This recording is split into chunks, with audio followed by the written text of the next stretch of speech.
Welcome to another episode of Chasing Labels. I'm your host, Stephen Billings, and with me is our friendly neighborhood movie lover, Andrew Cabral. How you doing, man? Doing good.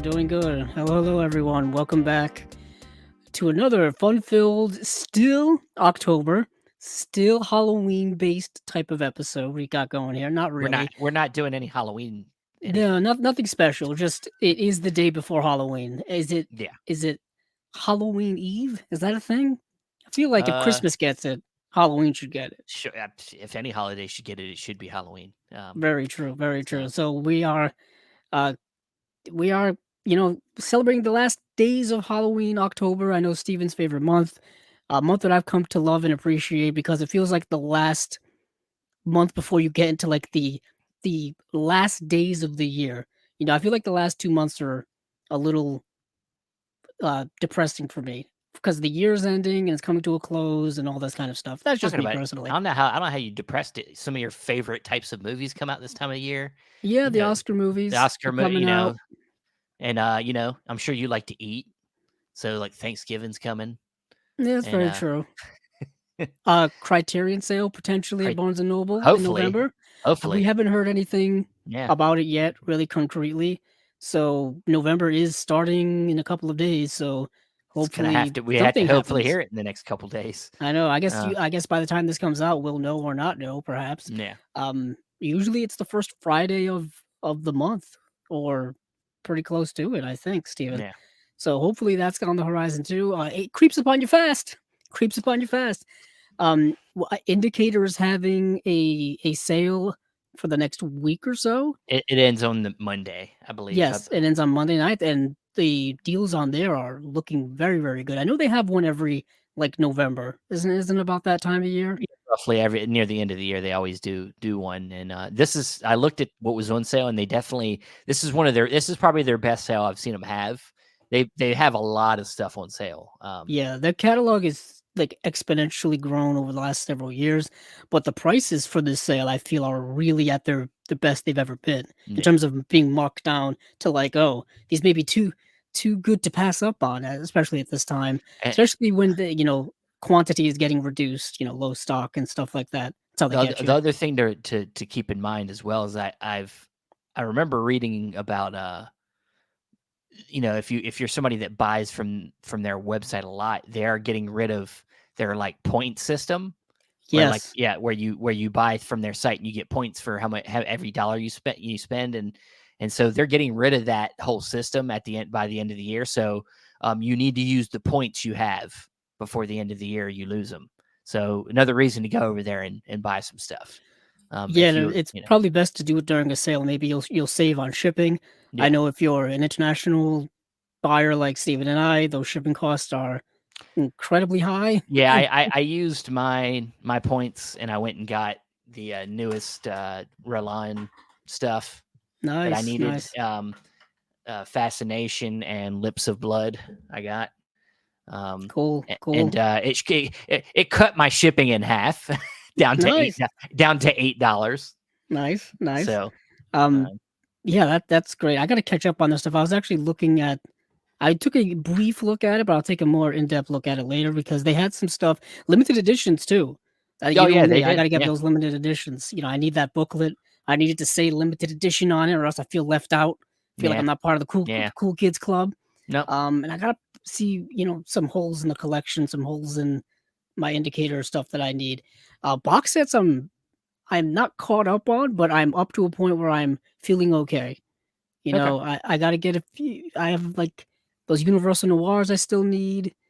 And Um, they got the Humphrey Bogart one on there. yeah, If the you, Humphrey Bogart one, and then I think the second Universal I one. think the first Universal's on there. I don't think the second one is. Okay, because that's a newer release. It's a newer Anyway, one. Yeah. that's a newer one. But yeah, so it's sales galore this time of year. So keep your eyeballs open. Don't go too crazy unless you want to go bankrupt. Like Monopoly. I mean, you got. I mean, if you're buying presents for other people, remember them. Honestly, buy for yourself. Life's too short, I I guess. agree, but I mean, I got a family, so I can't believe. I know, I Steven. can't believe. Stop having responsibilities. Stop I being an can't adult, believe damn that it. anymore. I know. Stop being so uh, Well, Mature. my baby's not getting a lot of stuff. She's only 1.5 years old, so she's not going to remember anything I I would fucking say the buy her. irony is that she won't remember So she won't all get the a good stuff. ton. So, but I got to get my wife some stuff, you know. Cool, But cool. But let's do it. speaking of stuff, we got Some some stuff to stuff. talk about this week. Yeah. This is spy number 122, if we didn't say it already. And I guess we'll just dive right in. I know Steven said before the show that we have some one-offs here, so I'll let him Okay. kind of tackle some of the one-offs, You got and some then we'll one off. dive into some slates. All right. So, well, go USA. We talked a little bit about them, I think, last time, and they got a Yes. couple more releases this week, trickling in. Coming to Blu-ray on December 19th, we have The Wandering Earth 2. I don't know if they put out Wandering Earth 1, but here's the second one. And it's a newer film. It came out this year. So the description we have here: in the near future, after learning that the sun is rapidly burning out and will obliterate the earth in the process, humans build enormous engines to propel the planet to a new solar system, far out of reach of the sun's fury flares. However, the journey out into the universe is perilous, and humankind's last shot at survival will depend on a group of young people brave enough to step up and execute a dangerous life or death operation to save the earth. This sounds like a fucking Michael Bay movie. It sounds like Danny Boyle's Sunshine Actually, meets a Michael Bay movie. it actually sounds more like a Roland Emmerich movie. Yeah, Roland Emmerich, Michael Bay. I mean, But, this like, is like obviously that. sci-fi This, end of the world type stuff going on here. it's like, what was that one that Emmerich did? That Moon movie where the moon was falling to hit the earth. I think it's called Moonfall. Moonfall. There's a twist in that movie that'll have your head They spinning. literally run away from the moon in a scene. Like I was like, you can't outrun the moon. There's something about the moon in that movie that will just be like, man, we're just going out there. We're just doing it. We're swinging for the fences on It's this up one. there with running away from the wind in The Happening. It's like, I don't want to spoil it for people just because if you happen to, want to watch that movie, I don't want to spoil it for you. it's a fun. It's a fun movie. It's better than what was the one? I don't think he directed it, but he did. He did. I think he did produce it. It was like the one with Gerard Butler in it. It was like, is that Geostorm? Geostorm. It was better than Geostorm. Geostorm was just a little bit too. It was just too stupid for its own good. Well, that's the one where you have to believe Gerard Butler is like a scientist or something. That's already hard enough. Yeah. Yeah, it said when the network of satellites designed to control the global climate starts to attack Earth, it's a race against the clock for its creator to uncover the real threat before a worldwide geostorm wipes out everything and everyone. Directed by Dean Devlin. Yeah. Directed by Dean Devlin, and he's kind of like a Roland Emmerich type. He's like a minion. Yeah. Yeah, like he's produced a lot of Roland Emmerich stuff. Yeah. And he's directed his own things like, oh man, some of the stuff I don't know, like for example, Geostorm, and then like TV stuff. But let's get off. We don't have to talk. We don't have to talk about shit anymore. Yeah, moving past that. But the Wandering Earth 2, this sounds like a hoot. they propel the Earth, which makes no fucking sense at all. I feel like there would be some real repercussions trying to move the Earth. Yeah. But that's that. And then the other film that they got coming out is a movie I actually own already. The Man from Nowhere. I didn't know you had it. Yeah, 4K. This is from 2010. And the description here: ex-special agent Che T. You know me, I ain't gonna say this shit right. Che Shik.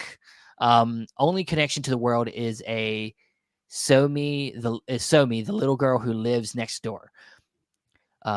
When her mother steals from a drug trafficking organization, they kidnap her and her daughter.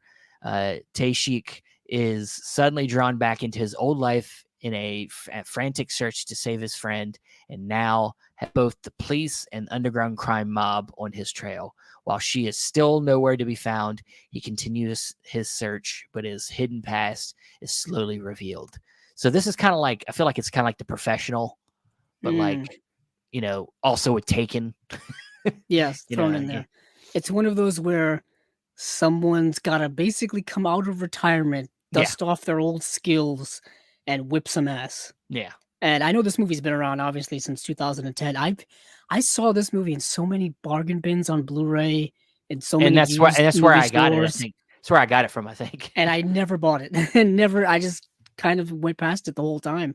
Kind of regret it because it's a movie I want to watch, but it is streaming. I did think in many places, so it's available to watch if you want to check it out.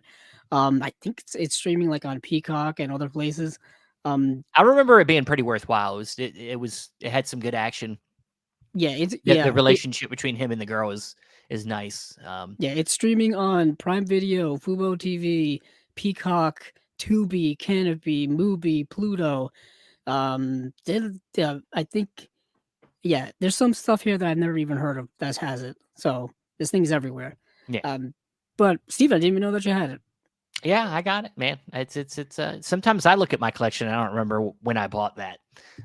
So I surprise myself all the time. Usually all of the movies I buy have some type of story attached to them, but I guess maybe they fade over time. Like I can remember, oh, I was in such and such a place and bought this, or I bought this at this You're particular store that no longer exists. you're just such a romantic. I am. I am. You got to pour some passion into it, not only You're your money. such a romantic, man. I used But to be like you. I know. And then I And got then addicted. I got drug addicted, and then I just, I bought like you shit. became jaded, Yeah. like that Just Aerosmith song. jaded. Yeah. Got your I have a, mama style, but you remember never that stick music out video? to me. Yes, I do. Mm. I like that. I love Aerosmith. That is one of my favorites. I saw them in concert. Yeah, you've brought that up to me, and I Have I still brought hate that you up a for few it. times? Yeah, I don't have I still I hate you don't for it. I don't have many concert like um things to gloat about, so I might as well bring up the ones I do have. Fine, but you can talk to somebody else about it, not me. All right, so moving on, Unearthed Films. On January 16th, they got a film coming out called Mexico Barbaro 2. Mexico Barbaro 2. So another sequel film, not knowing anything about the first film. But the film is in this new horror, so it's an anthology. In this new horror anthology, 9 Mexican directors come together to narrate more traditions and brutal. I don't know the wording here; it makes no sense. Well, Narrate more yeah, more traditions traditions and brutal, ruthless, and bizarre legends of their country. Yeah, the way that's worded is Yeah. funny. Mexico Barbaro shows the world the parts of their popular culture, from sweet stories told by their grandmothers to the dark and disturbing ancestral culinary bloody rites, traditions and legends that today continue to cause terror among Mexican people. So, I mean, I'm always interested in that culture. And this is something newer. This is from 2017. So, yeah, anthologies. You like anthologies, don't you? Yeah, very Yeah. cool. Yeah. The poster for it has a little Day of the Dead vibe to Yeah. it, which is very, very cool. I want to check out the first one. I'm assuming the first one's similarly structured with anthologies, kind of Yeah. getting like a bit of a like ABCs of Death or VHS vibe, Yeah. something like that. Yeah.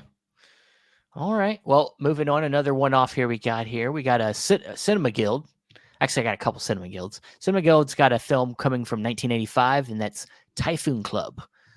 Typhoon Club, winner of the Grand Prix at the first Tokyo International Film Festival in 1985.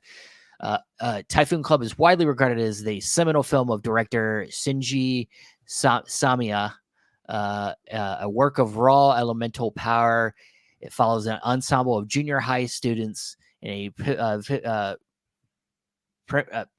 provincial town beset on a summery Melze. I don't know what's that word. I don't know.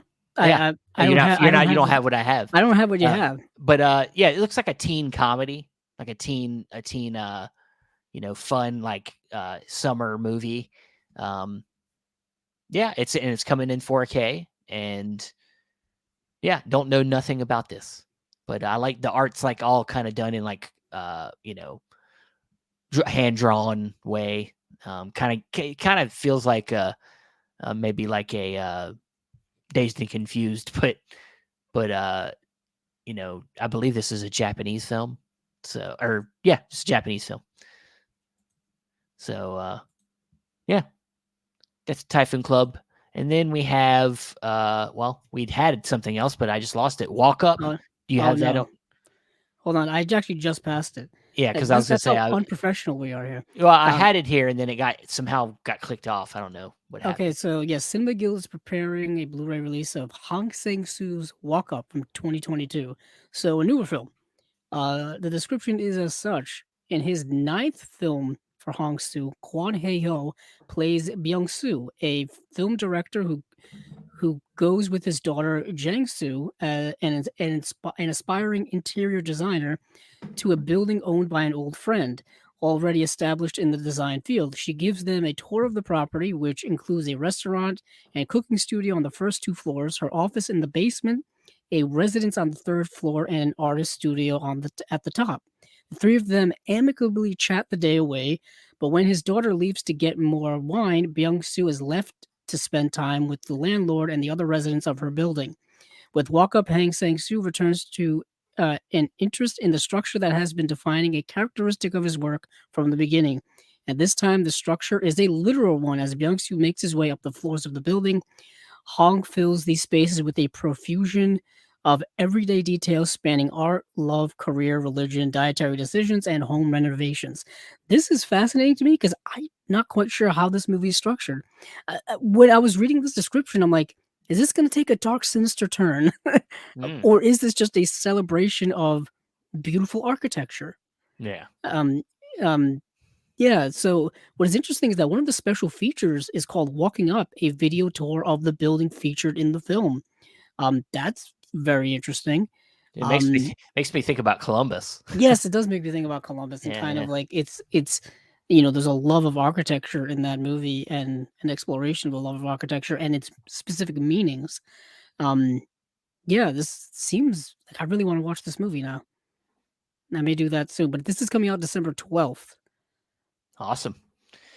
All right. Well, let's we I think we only have a couple releases from Kino. How about we Yeah, get there's like knocked- two of them, so I guess we'll go through those all right. really quickly. We've got um Let's Dance from 1915 starring Fred This is not Astaire the and place. Betty This isn't Hutton. the place, Andrew. For what, dancing? Yeah. I don't think we should dance right now. Oh, okay. God, When I think of dancing, I think of Footloose. You know what I mean? And why? when Kevin Why? Bacon just yelling out, Why not "Let's step dance." up?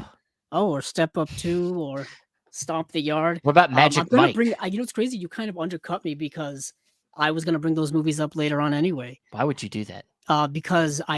Because one of the slates we're gonna talk about has Breakin' and Breakin' 2, and I feel like those movies are a precursor to Step Up and Stomp the Yard and stuff like that. Yeah. Um, that was my whole thing. So you kind of there goes my whole Oh, thing. But moving on from Let's Dance, I'll watch anything with Fred Astaire. So I really want to see this film. Um, yeah, it's directed by Norman Z. McLeod. Um, and that name sounds familiar, but I can't place it right now. He directed the original The Secret Life of Walter Mitty, which ah, the Ben Stiller movie was a remake of. yeah. I actually really liked the Ben Stiller movie. I don't know why No, people kind of I panned it when it came out. it's a little underrated. I think. Yeah, I like Ben Stiller as a director in general. I mean, Yeah, people he's forget that good. he's a pretty decent director. I mean, Cable Guy. He did Cable Guy. He Of did. course, he did Tropic Thunder. He did Walter Mitty. He did, um, what's the movie? Did he did He did Reality Reality Bites. Bites? Yeah, Yeah. Reality Bites is a really good movie that I don't think people give enough love to. He did that movie. I think when it came, his last movie, I think was. Did he do Brad Status? I don't think he directed that. No, he the last movie he directed feature film was Zoolander 2. Not good. So That not the was best way. that's not his. But I was gonna say he did direct the He first he Zoolander. he is a producer. I think he's a producer, and he directed 6 episodes of the TV show Severance on Apple TV Okay. Plus. Great series. I heard it's having a tumultuous production for its second season, so that's why it's been a bit delayed. Um, but yeah, I've always liked Ben Stiller. Oh yeah, yeah. I've always been a fan of him as an actor and a director. So I would love a I'd love a sequel to Tropic Thunder. Um, Oh yeah, especially uh, with like the it was kind of lampooning movie making back 2008 ish. now you'd have to get into like streaming There's shit. Like there'd be so much stuff with comes like streaming. I mean, it's dated now and, because oh, like they talk about TiVo. Nobody knows what TiVo is now. I mean, come and then on. they would have to get into this whole AI bullshit. Like Yes. Oh my like goodness. and them trying to use AI in their movie and shit. God, they could make fun of so much shit.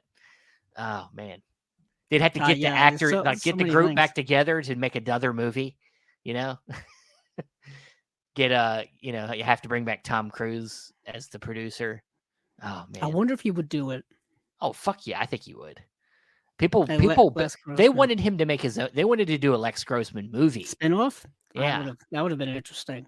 God, it would be amazing. And then get Robert Downey Jr. to come back, but he would play a different character this time. He wouldn't play he would God, he should play an Asian person this time. I mean, that would be. Could you imagine the social commentary they could utilize with this character I nowadays, know. as compared? People are still debating that character to this day. Yeah. You know what I mean? Because it's such a satirical, interesting look at method acting Yeah. and the lengths in which people go in method acting to the point of literally changing their identities. Um, yeah, it kind of talks about all that stuff. But speaking of talking about other stuff, the Kino does have another thing. They're putting out a 4K UHD and Blu-ray release of Gunfight at the OK Corral, starring Burt Lancaster and Kirk Douglas. This is produced by Hal Wallace. This is directed by John Sturges, who did Bad Day at Black Rock, The Last Train from Gun Hill, The Great Escape, amongst many other great films. I've seen this movie before, and this is about the famous, gunfight at the OK Corral. That's it's a It's very I straightforward was gonna say it's in the title. a very straightforward title. Of course, it's dealing with. I want to make sure it's dealing with Wyatt Earp and Doc Holliday, and we've seen the gunfight at the OK Corral has been done in so many Wyatt Earp movies. Like that's Yeah. like a huge part of Wyatt Earp's like legend and folklore and all this kind of stuff. Um, so it's nothing new here, but yeah, this is like the big stars of the time doing this. Um, yeah, it's good. It's really really good. I highly recommend if you're a fan of John Sturges, if you like these actors. It's Burt Lancaster. Yeah, I would recommend watching any of his stuff. Really. yeah. Uh, All right. yeah. So that's actually it From from Kino. Kino. Yeah, all they have here is they're coming out January 9th. Odds Against Tomorrow is coming out. We've talked about Odds Against Tomorrow already. Yeah. They have, and they listed all the extras for that and all kinds of stuff. A lot of stuff, a lot of interesting stuff here. But anywho, yeah. So moving on from Kino, Let's go over to Sandpiper. yes, let's go to Sandpiper. I'm glad you decided to go that route, um, because this is an interesting slate of, I believe, things that most of the stuff here, from just off the top of my head, were put out by Shout Factory, and then those licenses lapse, so those editions went out of print, and then I guess Sandpiper must have picked up those licenses and then re-released them essentially on Blu-ray. For a couple of these things, I know. So you got a list of pretty eclectic group here. You've got um, the Sure Thing from 1985. I believe this is I think it's the Rob Reiner film, Steven. I have it on DVD actually. I don't know if Yes, you've ever seen it. I have not. With John Cusack and Daphne Zuniga, who was in Spaceballs and amongst other things. Yeah. Tim Robbins is in the movie. Um, yeah, I'm going to list all these off and then we'll talk about them. So you got Invaders from Mars, which is a Tobe Hooper film. High Spirits is directed by Neil Jordan, who would go on afterwards to win like Oscar and stuff. But we'll talk about it. We got Break In and then Break In 2, Electric Boogaloo, Blackula, which is great. And we have Thunder Road. I don't think a lot of people know about the movie Thunder Road.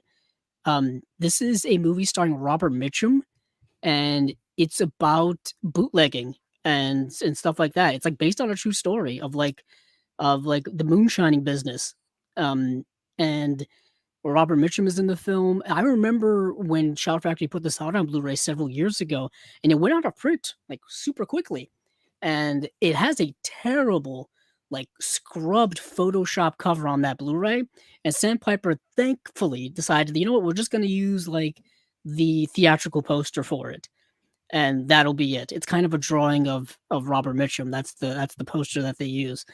I don't know if that's a drawing or if that's just like a screen capture.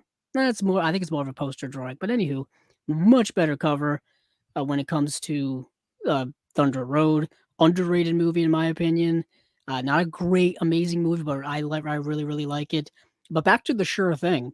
So the Sure Thing stars John Cusack, and this is a movie about kind of a young guy who um, he keeps striking out with women, Steven. He just doesn't No, have I know doesn't have the exactly way with women. what he's gone through. Doesn't have the mojo. You know, he's not Austin Powers. So here we go. Yeah, So Johnny baby. Cusack, what's that? I said, yeah, baby. So John Cusack plays Gib. First of all, not the best name if you're trying to like really Well, impress when people, you but introducing whatever. your name as Gib to girls, that's probably gonna, Unless it's like yeah. Andy Gibb from um the Bee Gees, I guess. Is that who this is? I don't think Is they in the know who Bee the Bee Gees? Gees are during the 50s. Anywho, They weren't a well, band yet. 70s, but whatever. But Gibb, who is portrayed by John Cusack, a college freshman, keeps striking out with women when he learns that a beautiful Californian, portrayed by Nicolette Sheridan, wants to have a tryst with him. Uh, by tryst, we all know what that means. Let's be serious. We're adults here. Basically, they're going to have sex. So he decides to carpool all the way to the West Coast to essentially hook up with this very attractive woman. Unfortunately for him, he hits these roadblocks along the way. You know what I mean? It's a road trip movie, so you're gonna hit some pitfalls. It's not gonna be easy. You know what I mean? It's not a one way trip. It never is. But one of the other passengers that's along with him on this trip is Allison, who portrayed by Daphne Zuniga, an attractive but dominating girl who has rejected Gib once before. The journey is a nightmare until the funny thing happens. Gib and Allison start to fall in love. It's one of those films, Steven. I'm a sucker for these movies when it's like friends or best friends turned lovers or turned romantic interests. I'm a sucker for these types of romantic comedy movies. Yeah. You throw in a road trip in there and you've got me. Mm. Um, Kind of so like, It Happened One Night. yes, kind of just like It Happened One Night. Um, yeah, exactly. You nailed it. So I have the old DVD, so this is something I would definitely upgrade to. But moving on from there, Invaders from Mars is actually a remake of a 1950s film with the same title, but this is directed by Toby Hooper. So it's obviously bonkers as all hell. Came out in 1986. What a weird movie. So in this remake of the classic 50s, um, yeah. So hold on, I lost it. Yes, in this remake of the classic 50s science fiction tale, a boy tries to stop an invasion of his town by aliens who take over the minds of his parents, his least liked school teacher, and other townspeople. So think of Invasion of the Body Snatchers, but instead of like swapping people's bodies, they're just like brainwashing people by like by implants. Yeah. And then this one boy kind of figures it out, and then he's trying to stop it from happening. That's the plot of the movie, but it's super low budget. It's Toby Hooper in the 80s.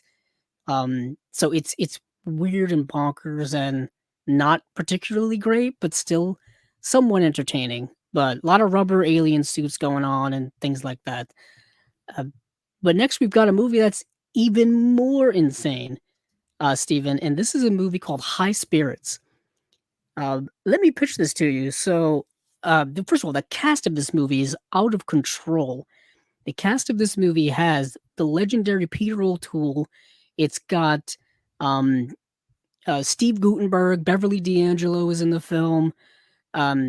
It's got just a heck of a cast that for some reason Blu-ray.com doesn't want me to say all of them because it doesn't have them listed. So yeah, Daryl Hannah's in the film. Liam Neeson is in this movie, a young Liam Neeson.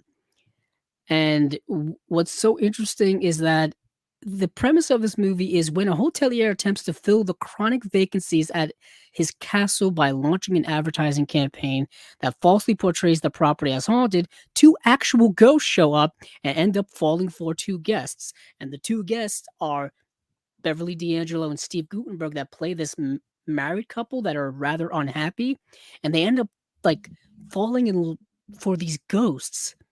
And Steve Yeah. Guttenberg starts at one point. Steve Guttenberg in this movie starts researching how he can possibly sleep with Daryl Hannah the ghost.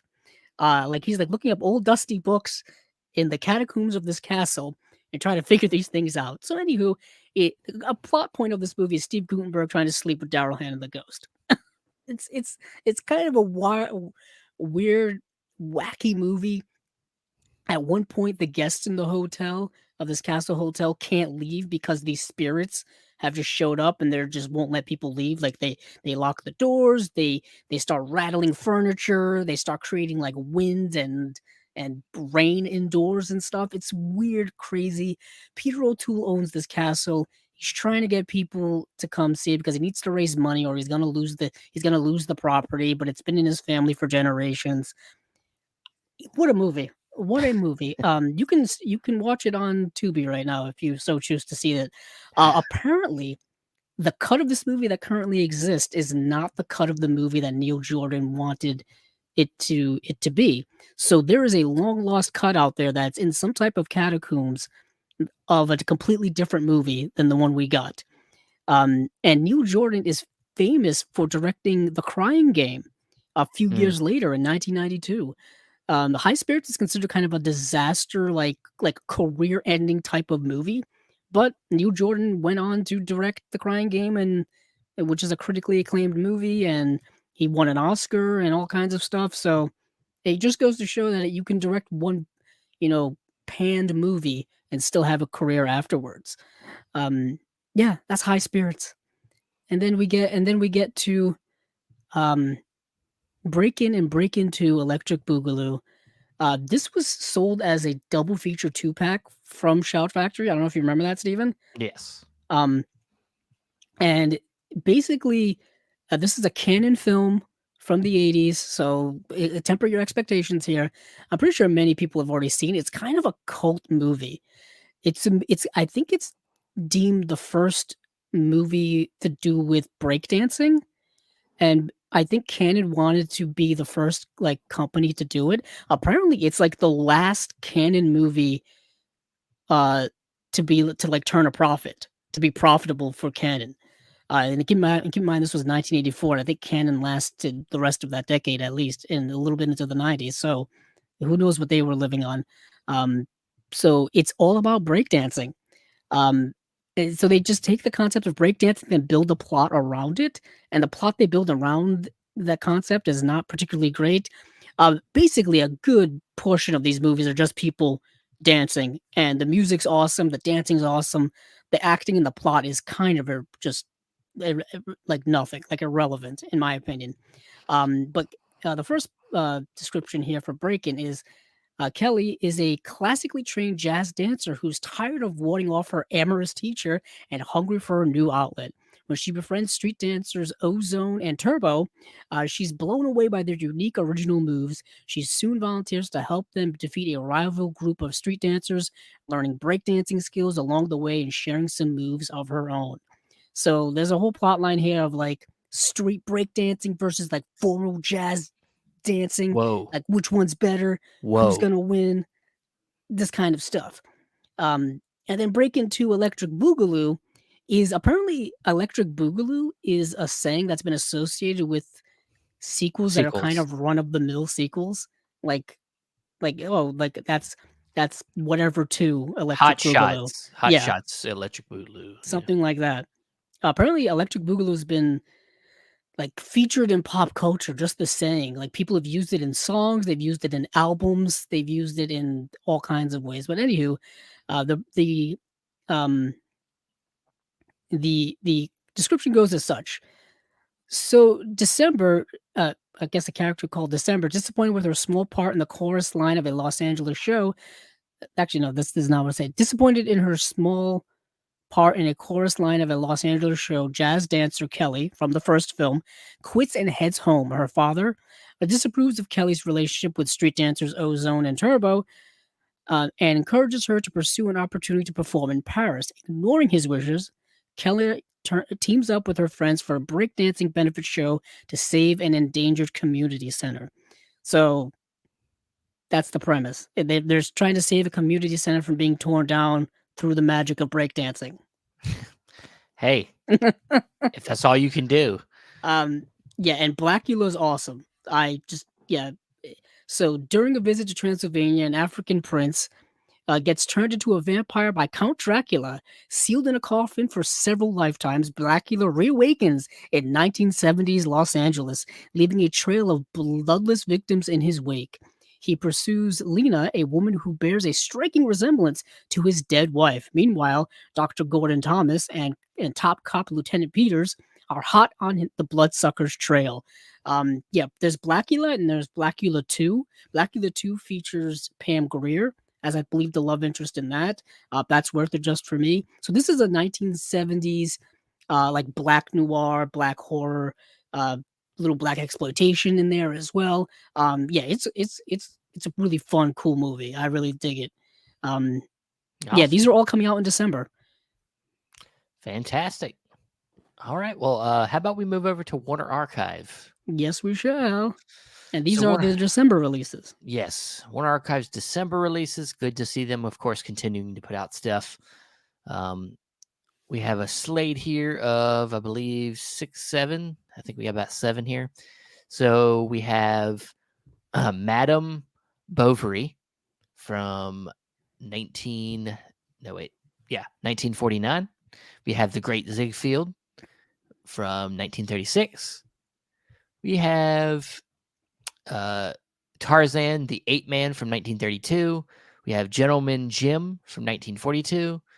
And we have Saving Grace from 2000 and Midwinter's Tale from 1995.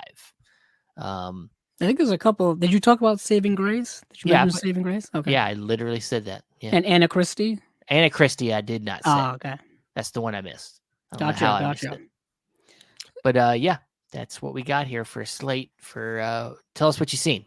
I've seen all of these except for The Great Ziegfeld because it's 3 hours long. Yeah, and it long. came out like you mentioned, came out in 1936. It's a Best Picture winner actually, The Great Ziegfeld. I have it on DVD in like a snapper case DVD that I probably bought like at a used movie store forever ago, and I've never watched it. So that would have been a great unwatched pile pick. But luckily now we have the Warner Archive like 4K restoration, which I'm pretty sure it looks a lot better than a DVD that came out 20 years ago. Yeah. So let's start with Madame Bovary, just because this is a story that's been adapted so many times. This is about a book. This is an adaptation of a book, I think, from the 1850s, somewhere around mid 19th century, and it's one of the more like, I don't know, risque books, controversial, because it's dealing with adultery, which is, of course, scandalous in the 19th century, and is scandalous now. Madame Bovary. Yeah. So lonely Emma Bovary longs for romance, glamour, and possessions. Wed to a country doctor who's portrayed by Van Heflin, who I think is a super underrated actor. She instead gets routine motherhood and penny pinching. So when she catches the eye of a handsome aristocrat, Emma risks all to reach for what she thinks will be happiness. Jennifer Jones stars in this lush adaptation of Gustave Flaubert's famous novel that scandalized the 19th century France. The film's capstone is the stunning ballroom scene, contrasting Emma's social success with her husband's failure, culminating in his drunken arrival on the dance floor in this famed sequence, highlighted by the unforgettable music of Miklos Rosa, masterful director Vincente Minnelli. It's a Vincente Minnelli film, skillfully combines, dissolves, crosscuts, pans, long takes, a library of techniques into a seamless triumph of head-spinning gaiety, heartbreaking despair, and movie-making artistry. So, yes, this movie is incredibly well made. It's a little melodramatic, of course, because of the dealing with the the drama of it all. So it is about Emma Bovary, who is this character portrayed by Jennifer Jones, who keeps getting bored with her situations in life and keeps seeking bigger and better things, at least bigger and better things from her perspective. She marries like a really, a normal, good-hearted country doctor portrayed by Van Heflin, but she doesn't like that kind of mundane, boring life. So she starts having affairs with other more, wealthier individuals, and when she can't be with one, she moves on to another, and then so on and so forth, until, of course, those things tend to come back to bite her in many negative ways. The movie is structured in a courtroom type of dynamic where you get a very mustached James Mason as the author of the book defending his book in court at the beginning and end of the film. That's how they kind of structure it. So I thought that was kind of fun. But yeah, Vincente Minnelli, great, great director. Yeah, he directed so many great films. I couldn't even go on um like Meet Me in St. Louis. I know that um An American in Paris is another one. I know that Martin Scorsese is a huge fan of him. He directed like Ziegfeld Follies, um, Gigi, which is a Best Picture winner, not one of the most well beloved Best Picture winners, but it is one. The Bad and the Beautiful, which is a great film that I highly recommend people to watch. Yeah, you just look at his filmography and you'll see tons of things that are all worth watching. But moving on from there, we've got um, a so Gentleman Jim stars um um Errol Flynn. Errol Flynn. Yeah, don't ask me why I was thinking of Harold Lloyd there for a second. No, it's Errol Flynn. And based on a true story of a real person, actually. Gentleman Jim Corbett, who was a boxer, like turn of the century type of boxer. And he was a heavyweight who I think never lost a fight. I think he fought like 20 bouts. But this was at a time where boxing, I guess, was illegal. So he started out as like a bare knuckle brawler, or like that's the way like boxing was at the time, like bare knuckle brawling. Like the movie starts off with this bare knuckle brawl match where these guys are basically fighting in the mud and they're just like punching each other. Like there's no technique, there's no nothing. So what Gentleman Jim does is he develops certain stylized techniques that, would revolutionize boxing. And that's how he won. Is that, he would like the rope-a-dope and like moving your feet constantly and moving around and things like that. And as opposed to the way boxing was at the turn of the century as just like brawling, like two people just punching the hell out of each other, and whoever doesn't, doesn't fall down first wins. So this movie's all about like uh, him and his life and his fights and fighting like um, guys who were seemingly unbeatable, like John Sullivan, who only lost one match and it was to him.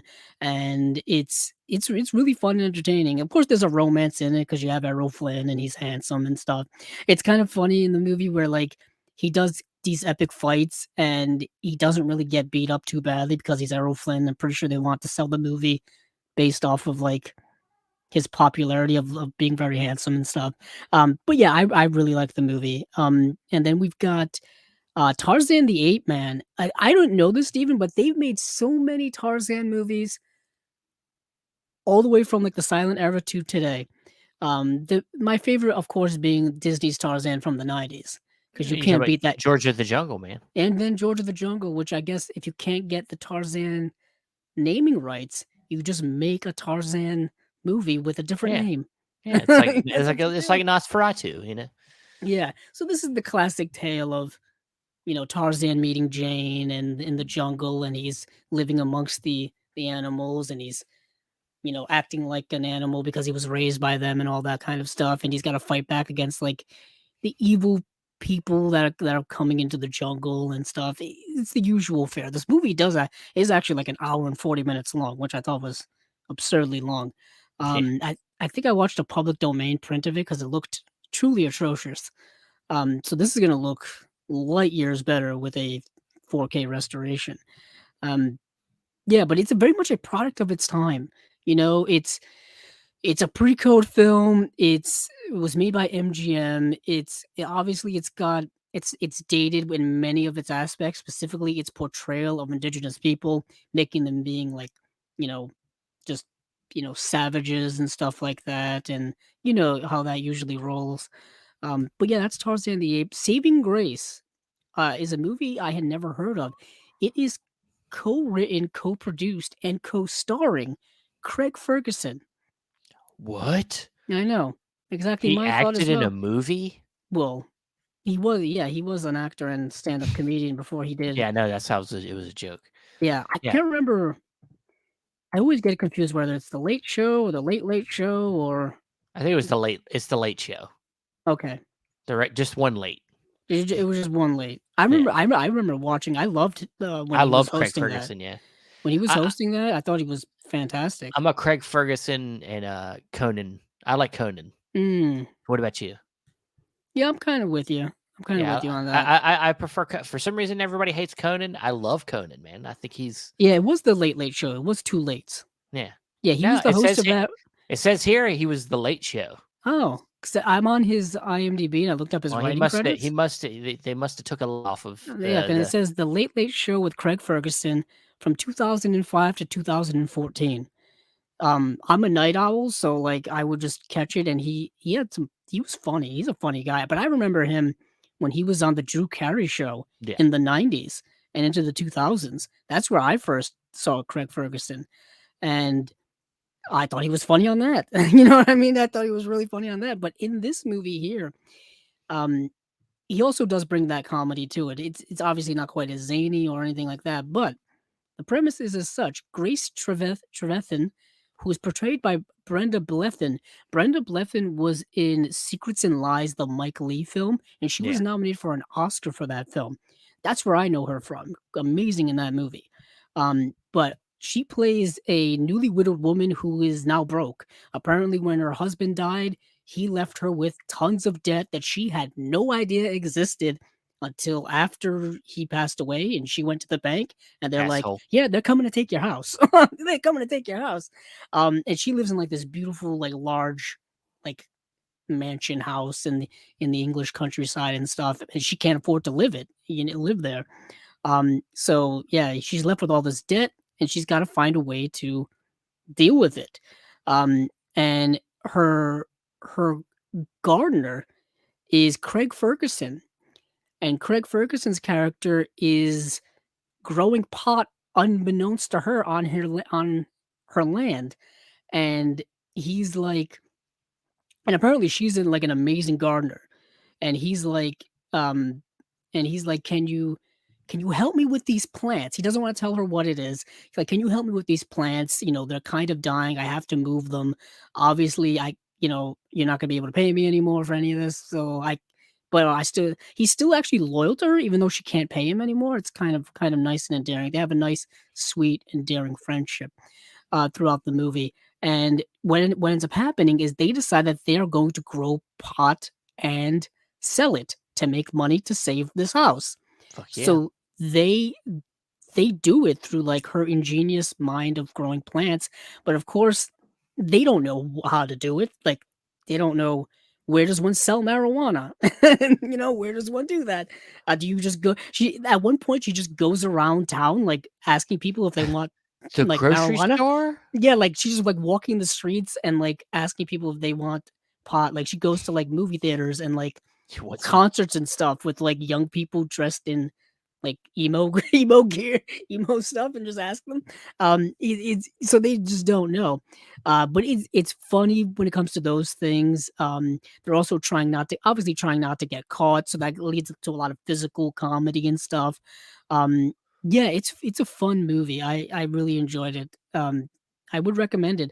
Unfortunately, here it's actually not getting a 4K restoration or anything like that, or brand new master, which is typical for Warner Archive, but I guess they're not doing it. But it's getting a brand new master in general, so that's kind of nice. But yeah, this movie came out in 2000.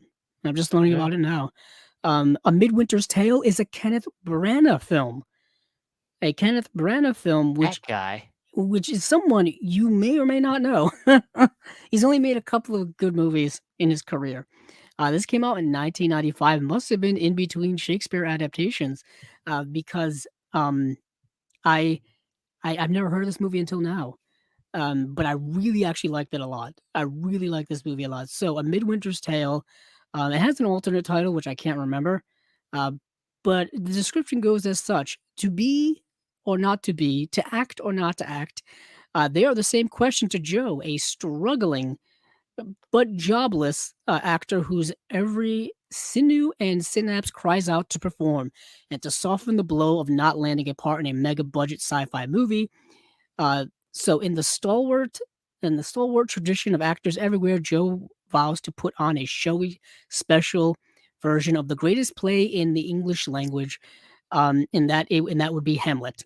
So basically, the premise of this movie is that this guy Joe is an out of work movie actor who decides that he's going to put on the play Hamlet in a local small church that needs to raise funds.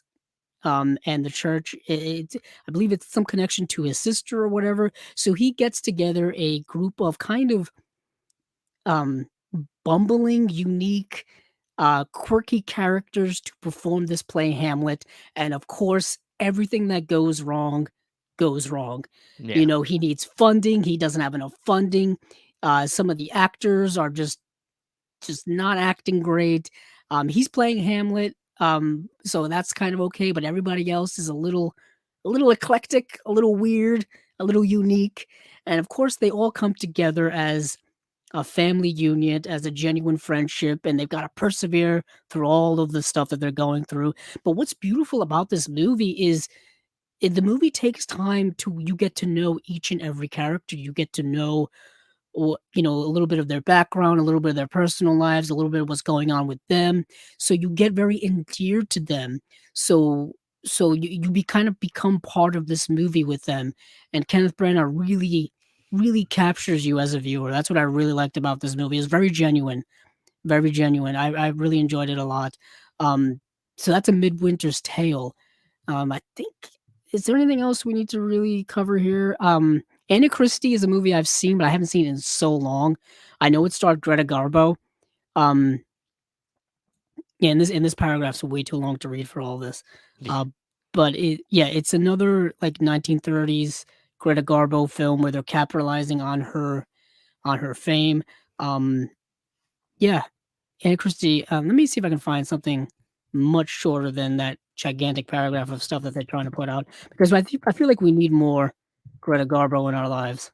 We already got Queen Christina, which was a goddamn miracle that it came out.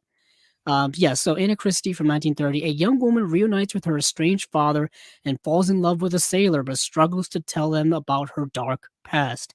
This is directed by Clarence Brown, which is a name that some people may or may not remember. He directed Anna Karenina. He directed The Human Comedy.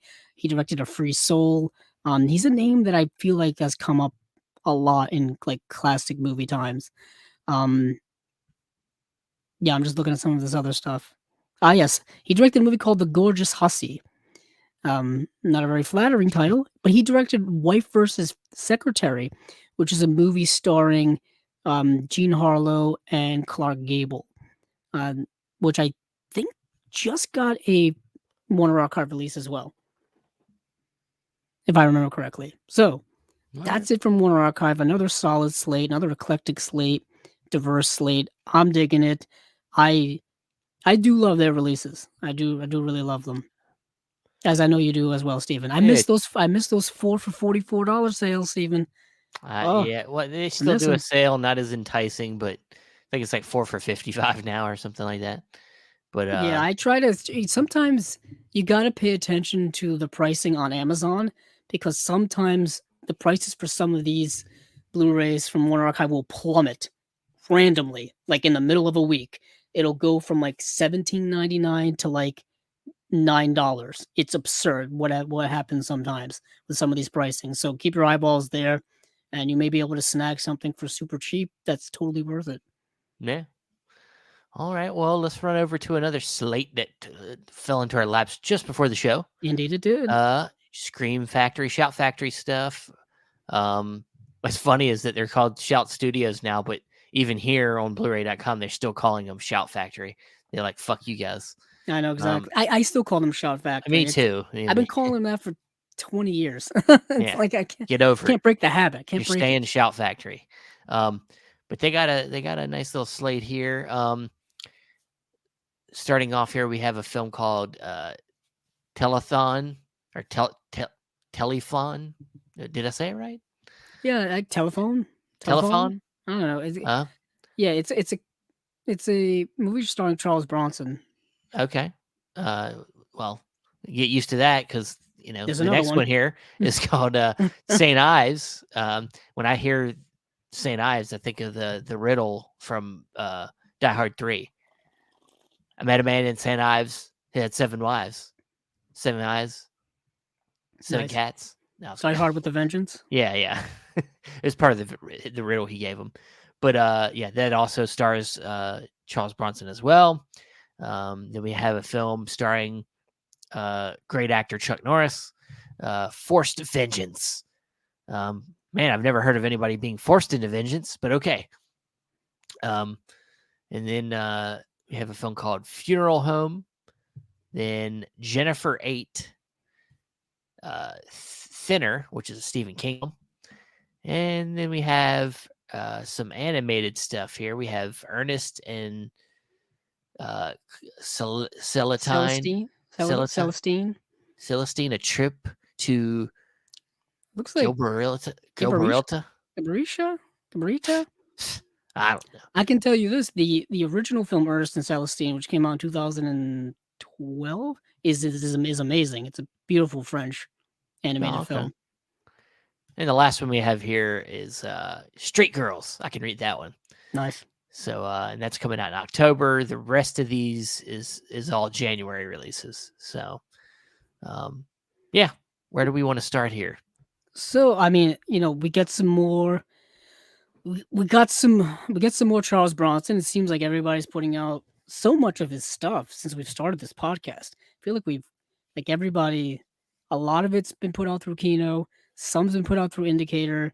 We've got Death Wish seems to be all over the place. In terms of who owns the rights to all of those movies. But yeah, these look like two 1970s Charles Bronson movies. You know what I mean? Like two of the ones where he was in like that 1970s gritty time, like before Death Wish. I can tell you that Telephone or Telephone is directed by Don Siegel, written by Peter Hyams, or he was one of the writers. Stars Charles Bronson, Lee Remick, Donald Pleasance is in the movie. And it looks like, it says with the Cold War thawing, old KGB hardliner Nikolai Dalkimsky attempts to activate a group of Americans who were brainwashed 20 years earlier to blow up United States targets when triggered by post-hypnotic suggestion. When Kremlin realizes they have a rogue operative on their hands, it sends Colonel Grigory Barzov to America, where he partners with a local asset, Barbara. We got all these names. All of a sudden, Barbara pops in to stop Dalkimsky, based on the novel by Walter Wager. So it's a movie that sounds a lot like the Manchurian Candidate, but it's like the Russian Candidate, or the Soviet Union Candidate. Yeah, it sounds interesting. What a interesting premise there. I want to see.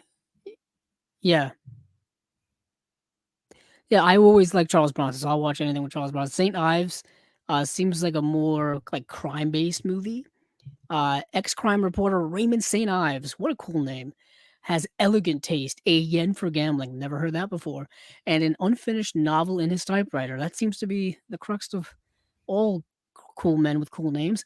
When he crosses path with a sinister man by the name of Procane, sounds like propane, he gets something else, a price on his head. St. Ives is a hard-boiled update of classic mystery thrillers, particularly The Maltese Falcon. Charles Bronson is smoothly right as the clever title character at odds with petty crooks and high rollers. Yeah, it sounds like a neo-noir starring Charles Bronson. I'm in. Okay. I'm you like in. him more than me. I'm not super Charles Bronson fan, so. How do you feel about Chuck Norris? Because it looks like he's kicking some ass here in I Forced was Vengeance. made to watch Walker Texas Ranger in my youth, so he's not a good actor. He's a better person than an actor, but some of his movies are watchable. I don't know about this one. I mean, he's being forced to take vengeance, so that'll be fun to watch.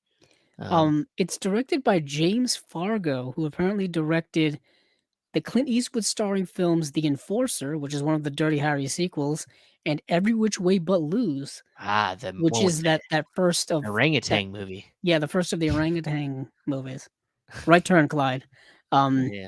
Never tell you those are like the first Clint Eastwood movies I ever saw. Yeah, you told me. I remember we talked about it before. I was like, But I "Really?" still have those VHS tapes. Every Jesus. Which Way But Loose, and then what was it? Every Which Way You Can. Yeah. Yeah. My first memories of Clint Eastwood is hanging Sad. out with a monkey who likes to You eat were like, Oreos. "This is a fun actor. Yeah. Yeah, it's like, This that guy guy's so Clint cute." Eastwood's so wacky. Yes. I can't wait to see the other comedies he's in. Yeah, Dirty Harry must be a hoot. Yeah. He must be dirty. He must be getting rolling around in dirt. Uh, but what else do we have here? Well, I the only one I've seen is Thinner. Um, Oh, okay. Yeah. yeah, it I've seen Jennifer 8 because we've talked about it before. yeah. So I can't remember if it was something that was announced by them at Shout Factory or if it was announced by somebody else and we covered it then. But I've seen um Jennifer 8 starring Andy Garcia. Andy Garcia, Uma Thurman, Lance Hendrickson, John Malkovich is in the movie. It's a yeah, it says it right here. It's a It's taut Andy thriller. Garcia playing a cop. Yes. He did Wow, that a lot in his career. it's a lot. I'm coming to realize that. It's a fucking ton, and it's mostly in the 90s. It's Yes. like, god damn.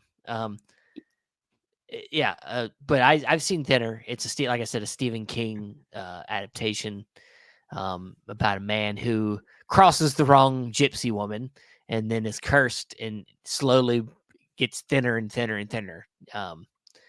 Yeah, not the greatest, but it kind of got a soft spot with me because it was like a movie I watched as a kid back when there was this rental store in a grocery store.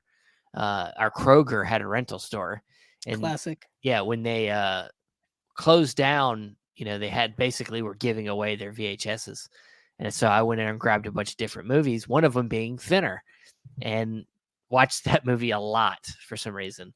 Yeah, I mean, I we talked about this a little bit in our most recent on Watch Pile episode number 6. If you're listening to this in the future, where I'm back into my Stephen King reading mode, so I'm eventually going to get to Thinner, reading it and then watching the adaptation. And I think this adaptation came out in 1996. I've always seen this a DVD on shelves in horror sections in stores. Like, I've seen that artwork a million times. So I'm glad they changed up the artwork for this release because it was always the same one forever. I think it was the same one on the VHS tape.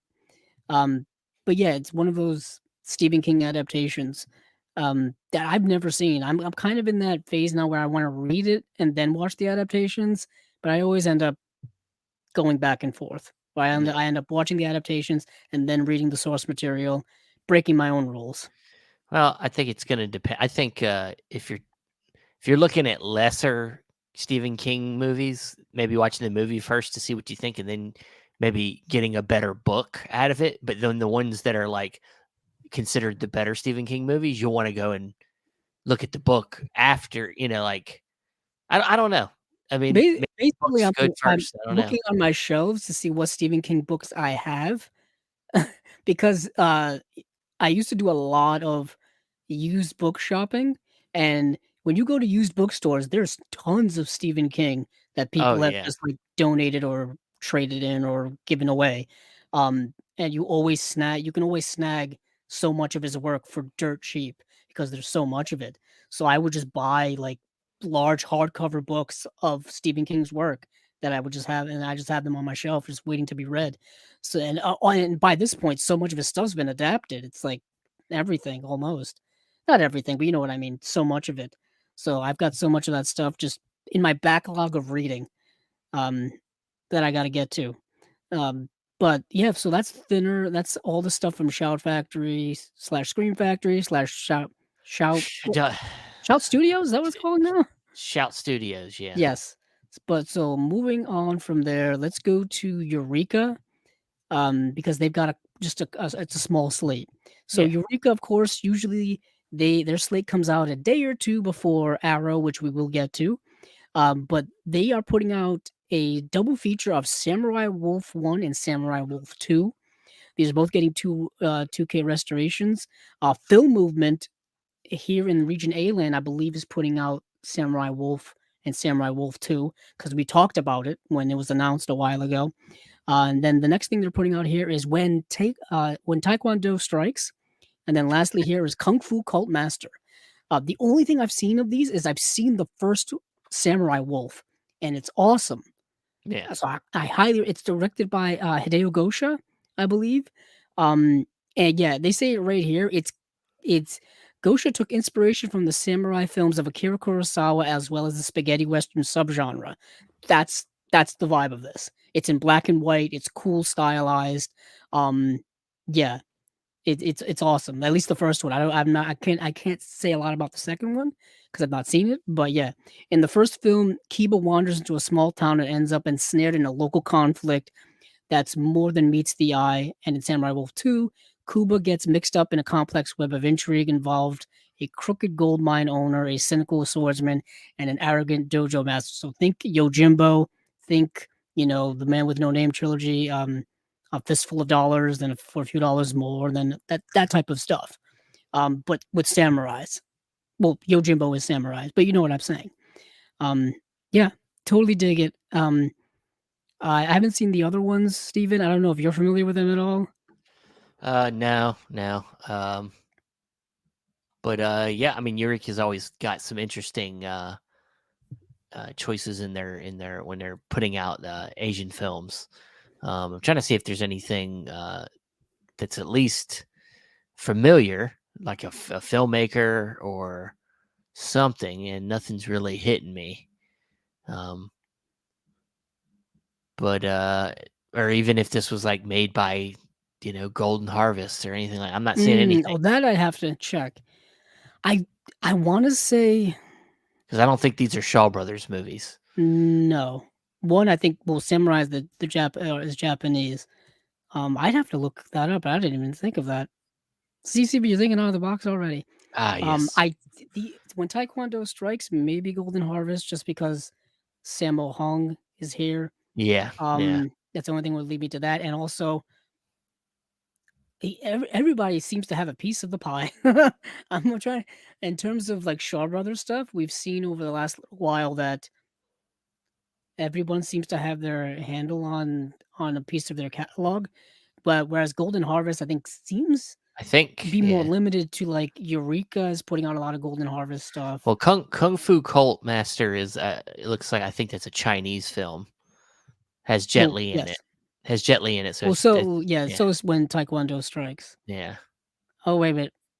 No, maybe it's a Korean film. See, this screws me up because it says in Japanese occupied Korea, resistance leader Ri is captured by the Japanese occupying forces to rescue him. His pupil, Yeah, Jin. it says Mandarin. They speak in Yeah, Mandarin. okay, you're right. So that is Well, Chinese. it says a 2K restoration from a Hong Kong theatrical cut, so it is Chinese film. Are you talking about when Taekwondo Strikes, or are you talking about Yeah. the other one? Okay. Yeah, well, both of them are Chinese films. Yeah, they're both Chinese. So yeah. Yeah. But there just happen to be plots about Japanese In other countries, yeah. occupying forces in Korea. Yeah. Yeah. um. Yeah. Yeah. Yeah, I don't know anything about them, Yeah. but it's Do got it's some well-known. It's got Jet Li in one of them, and Sammo Hung in the other. So there's definitely some appeal there. Yeah, it's got a Kwang Shik who's in Way of the Dragon, which is one of the Bruce Lee films. Yeah. So and then Kenji Kazama, who's in the Street Fighter, and then Sammo Hung, who was in so many films, but here they credit him with the Millionaires Express. Um, so yeah, I know. Yeah, I want to say Golden Harvest. Don't quote us on that, but feels like Golden Harvest stuff. But yeah, I like Eureka putting out these films. Um, I'm so far behind on them in terms of getting them, but Yeah. I appreciate their efforts. Um, and moving on from there, now we'll move over to Arrow. That's the Arrow last. seems I like think this is the last thing here, oh what is Arrow? unless you're going to surprise me as you always No, do. I've got nothing. I've got Okay, good. nothing. This is the last thing. I Arrow. do want to intro this myself, though, Steve, Okay. before you dive into it, because I was duped, I was lied to, I was led astray, and it was due to my own I was gonna wishes. say, did you misread something? No, no, no. Remember when when they posted the picture of teasing of what the upcoming slate was, they Oh, posted a picture of a sword, and the yeah. sword looked like Excalibur. It did not look like the sword from the movie that they are releasing. So they lied to us. But Well, in my wishful thinking, I thought they were going to release John Borman's Excalibur yeah. because I really want that movie to be re-released in a nice deluxe 4K edition because all it has is I believe a Blu-ray edition from Warner Brothers from a long time ago, like 2012. No, Yeah. not that long ago, but come on, I need it. I need it.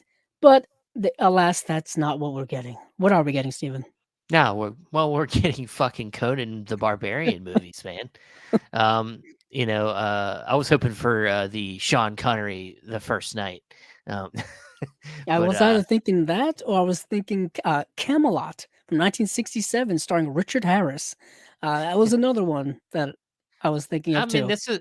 I mean, we didn't get what we wanted, but this is a pretty big release. We're getting both Conan films starring, of course, Arnold Schwarzenegger.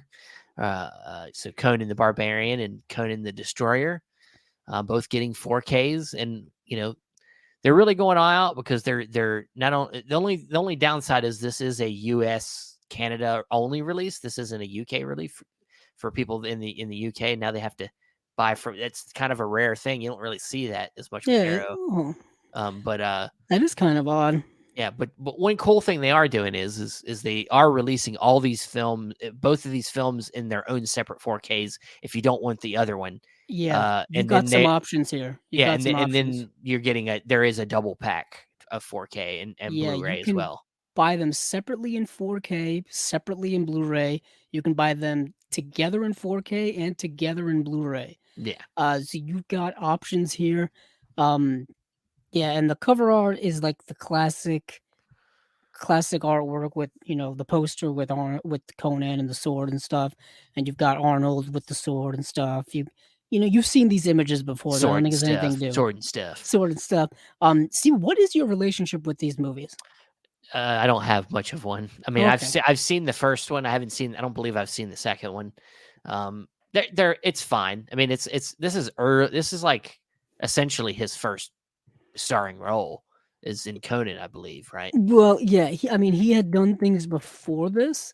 So this is 1982 was the first Conan the Barbarian, directed by John Milius. Yeah, John Milius is a name that I don't know if a lot of people are familiar with.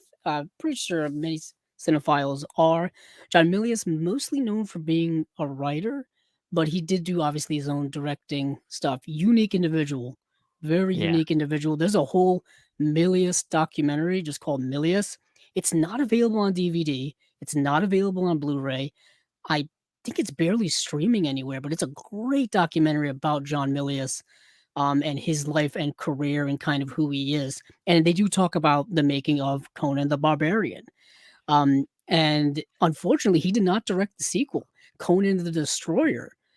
And Conan the Destroyer is considered a much lesser sequel, and I tend to agree with that. But you're right, Steven. Like 1982, 19, what did I say? 1982 was very early on in Arnold's career. I think before this, he was in, what was it? Hercules Goes to New York or something? What was that one? It doesn't count. This is Does that shitty. not? I'm pretty sure that It counts. does, but it's not good. Let me. Um, Yeah, Hercules in New York. Yeah, he's in Hercules in New York in 1970 when he plays Hercules. He's in The Long Goodbye, the Robert Altman film. If you watch that movie, there's a scene where there's just like a bunch where um there's just like a bunch of dudes like standing in the background like thug guys like thug looking guys, right? And sure, I get Arnold it. Schwarzenegger I is get it. one of them. Yeah. Yeah, he plays Hood in Augustine's office. It's an uncredited role in this Robert Altman film.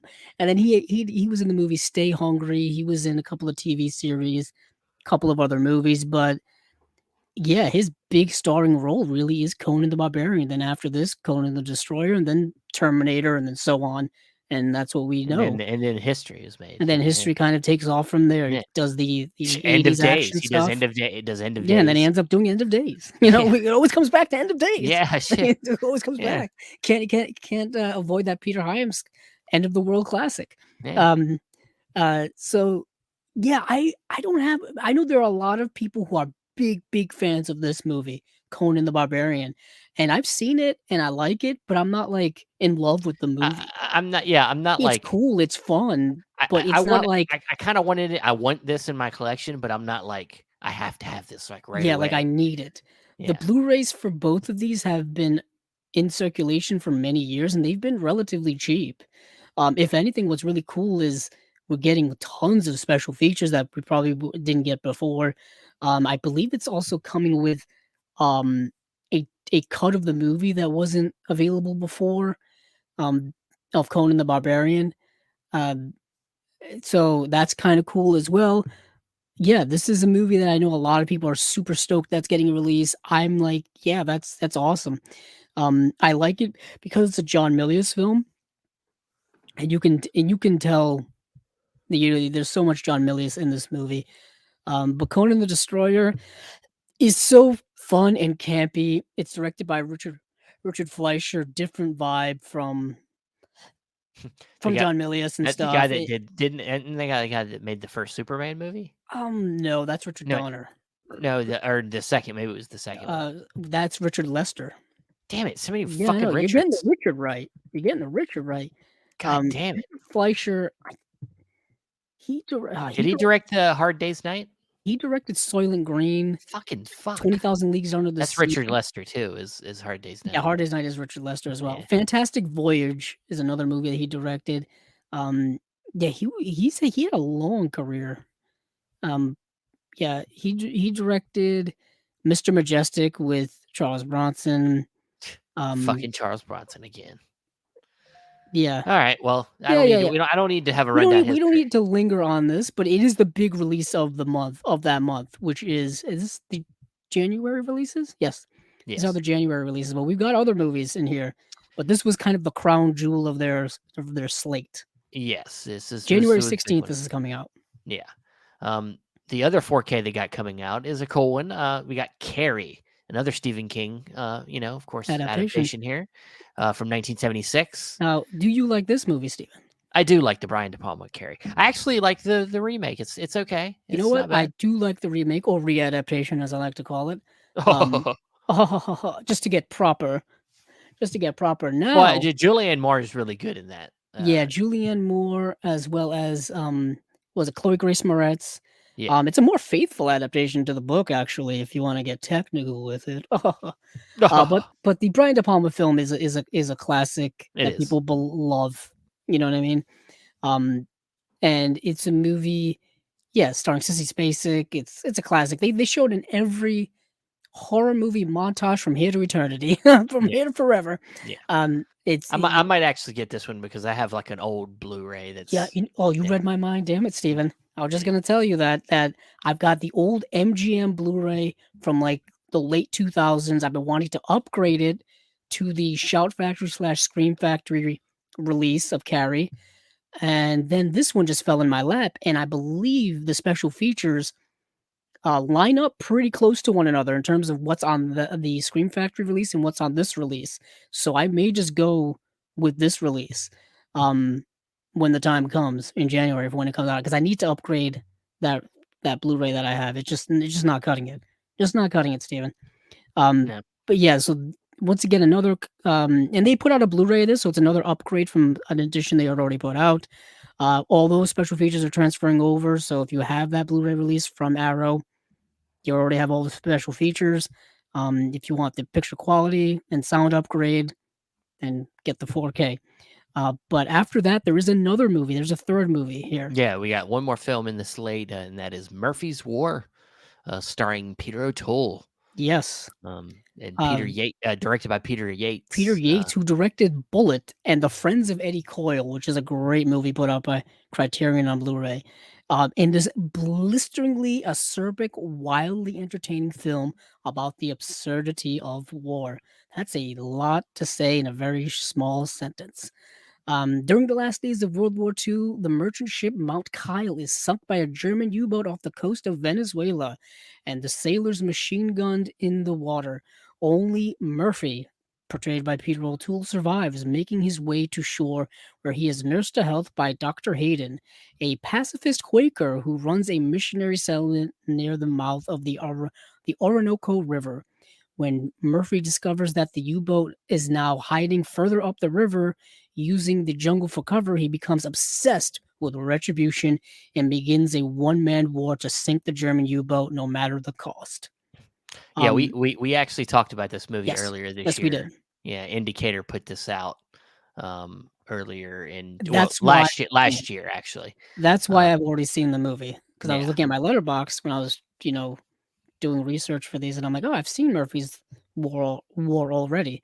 That must have been what the connection is. Once again, it's Peter O'Toole, world class legendary actor.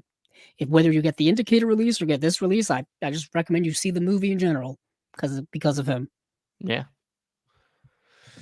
Awesome, awesome, awesome. Well, that is Indeed, it. indeed. Anything Indeed. else? No, no, we just got Conan, Murphy's War, and Carrie. A small slate to start the year, Yeah, it's but fine. It's but I dig it. I like it. yeah. Um, I'm curious how massive the double feature set's going to be for Conan the Barbarian. I think Um, it's going to be like two Blu-ray cases size. okay, It's okay. kind of maybe a little bit bigger than their thinner ones, but like probably like I'm looking at my shelf here and I'm like, well, Yeah, I've maybe got a few. like I've got a few of them around me here. I've maybe got Waterworld I just picked up, which is a little thin. probably not You that know. thin, probably a little bigger than that. I'm guessing something like one of their bigger box sets, that's just a little thicker, like I don't know, like their Phantasm, maybe a little smaller than their Phantasm set, maybe, or like something like their Damaging set, Oh, I or forgot you something got like. that. I got Have tons of things over Yeah, here. have you seen the Hellraiser one that just came out? Yeah, everybody's going crazy over it, Yeah, and I'm beautiful like, artwork on that. I Beautiful like it, artwork. but I already have the Scarlet Box, so I don't. Oh yeah, you do. Lucky you. It's the same It's the first features. three. It's Oh but yeah. that one's the first four. I don't need that fourth film. I'm fine. I'll tell you, if you already own the first three, it's not worth Yeah, I don't need to. the whatever price tag is on it just to get that fourth film. And my box is cooler. I'm sorry. It's Scarlet Box is cooler. got a cool name. It's got a Yeah, cool name. yeah. But that is it. That is it for spy number 122 of Chasing Labels. And of course, thanks again to Celeste La Cabra, who did join us on our most recent episode of the Unwatched Pile, the Halloween edition. Yes, Uh, episode number 6. yes, please go over to the YouTube channel. We will have the audio up soon. But the YouTube channel, go ahead and jump over there. Watch us. You can see us, not just hear us. And you get us hear us talk about some first time horror watches, and then us pairing it with some stuff in our collection we've already seen. I think some really fun recommendations on that episode. So please go over there and take a look at that. But that's it for this episode. Andrew, where can they talk to you? You can find me on Twitter or X at Kepzilla06. Our YouTube channel, which we just talked about, Chasing Labels, where we've got all of the Unwatched Pile stuff on there, plus a bunch of other things, really. If you're interested in kind of more horror movie, like, reviews of certain editions, I did a bunch of them over the years. Like, I did one for, I I'm now blanking Martin. Did one for Martin recently this year, which just came out. Well, which just came out, put out by Second Sight. I'm pretty sure I've done one for the at least first William Castle set from Indicator. Yeah. Plus what's the first George Romero film? Not Night of the Living Dead, the Criterion edition. I did a review for that many years ago when I first bought it for the first time. And plus, there's probably some other stuff up there that are horror related. I may share all those tomorrow on Okay. social media just for the heck of it. Do it, man. Awesome. Well, you can find me over at Facebook, also on our Facebook group, Chasing Labels. If you're not in there, please come over. We'll let you in. And then you can find me over at the Instagram and X pages for Chasing Labels. And you can find me at my Letterboxd at Stephen Billings. And you can find the audio for the podcast on Podbean, Apple Podcasts, Stitcher, Spotify, and other places. Thanks again for listening, guys. And hey, keep on watching them movies. I know I will.